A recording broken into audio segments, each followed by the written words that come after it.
Evening all, welcome to Fitting Dust. Right, this video comes with a massive caveat. If you don't know what a caveat is, it's like I guess an unspoken, well, a spoken rule between you that if you watch this video, you're not going to go and do this or whatever. And in this particular case, I'm going to show you militia tanks.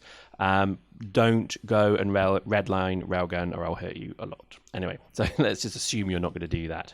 Fucking stupid, aren't I? Anyway, so we're looking at the Seeker first. Seeker is a very good typical kind of entry-level tank. Most people generally go Seeker before they go Soma, which is interesting because we find more Seekers than Somas out there, which is, well, fascinating actually. So, you know, have a consideration of that. And generally what I find, I don't really have, I mean, it's difficult to kind of show you an ideal fit here because there really isn't one. It's really just more to do with what your kind of style of gameplay is. So in this case, what I've done is I put an armor hardener, a shield hardener on.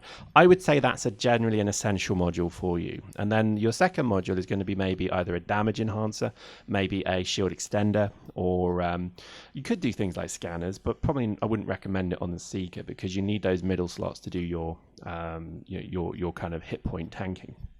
I would always generally start with power grids in the lows as well. They don't stay there, trust me. It's more just to see what you can fit and then scale down. I always fit kind of the best I can, then scale down.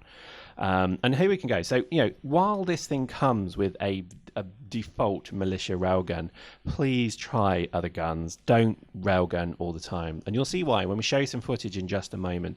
The railgun is gimped. It's crap. It's not good against anything except other tanks. Okay, so please remember that. I think the missiles are pretty good. Even the militia missiles aren't actually too bad. But my personal favorite is the blaster. The blaster is good against everything. It's not brilliant against everything, but it's good. And I think that's important when you think the tank's role is more of that of support.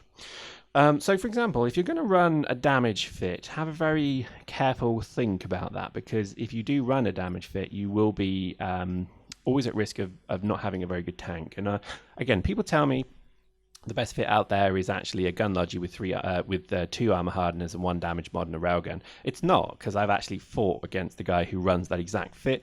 I had 3 hardeners and only an advanced railgun, and I kicked his ass. And you'll see that hopefully in the montage I did yesterday.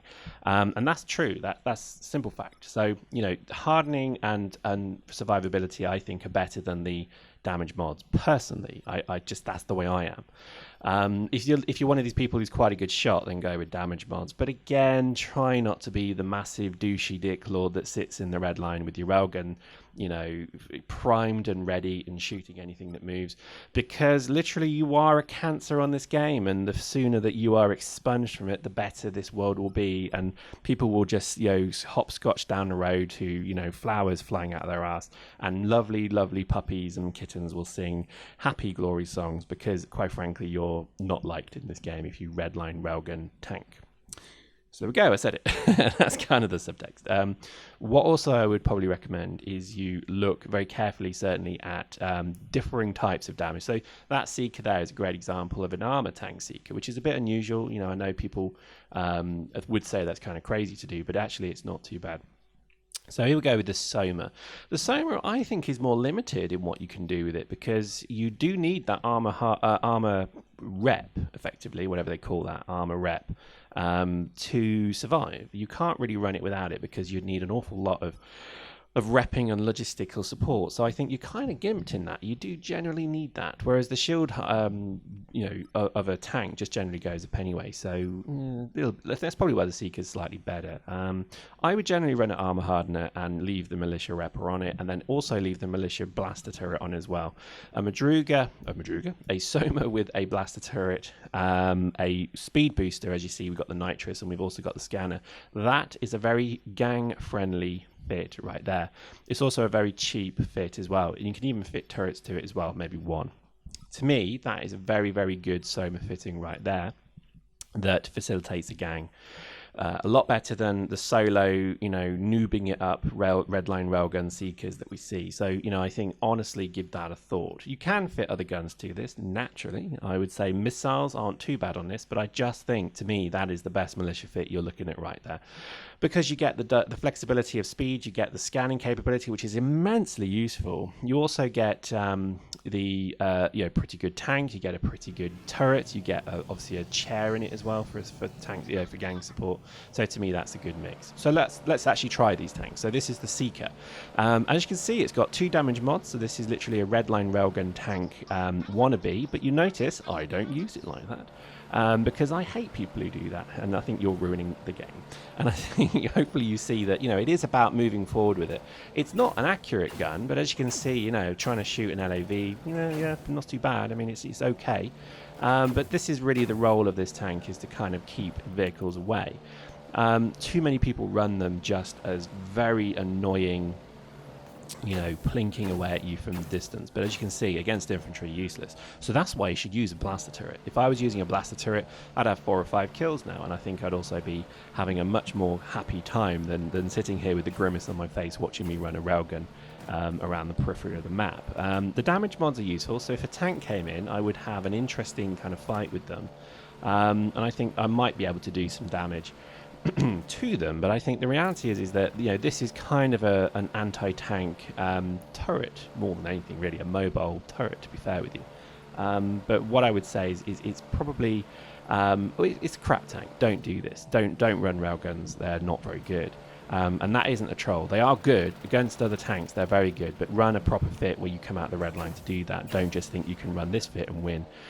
Because any tanker worth his weight will just wipe you out with this fitting, as you see here. And I kind of just thought, well, I'll show I walked into their base to show you how kind of pathetic this thing is, and I just sat there tanking them, and look, the tank on this is awful. Even with the armor hardener and the armor plate, not worth it. So let's try our next fit. Now, our next fit is going to be the Soma, which to me is the much better fit of the two. In terms of price, these things are very, very cheap, and I do mean ridiculously cheap. So I think if you can kind of warrant the cost of like 150k ISK per tank, then I think even less. In fact, if you run it with lesser mods than I've done here, you'll actually be able to to run some very cheap tanks. You'll actually have a bit of fun, but I would urge you, please run the blaster tank. Firstly, if you just sit on the red line and shoot from the red line, you're not really learning anything about tanking, and you're not really kind of learning the game at all. Whereas, look at this. Already I'm kind of learning the speed, the scan, the armor hardeners. Generally the whole game is opening up to me, because I'm being forced to go out and get my kills. And to be honest, that's when you have your most fun. And you'll come around a corner and you'll see a tank there, and you'll literally feel the butterflies in your stomach as you go into that fight. But when you win it, that feeling of elation will be just extraordinary to you.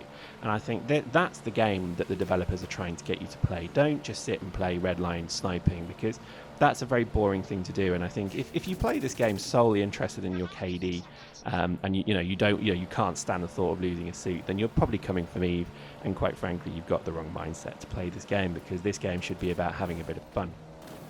So there we go. I go to try and run someone over, and I get completely annihilated, and that's a militia tank for you. They're not great, but that's the point of them, and I hope you see the benefit of them. They are fun. I think if you can just kind of do it properly, and I do mean properly, don't redline railgun tank, I think you'll have fun. And I think, to be honest with you, I've got to admit, I enjoy militia tank quite a bit, because they are cheap and they are quite enjoyable. So there we go. Hope you enjoyed that. See you next time.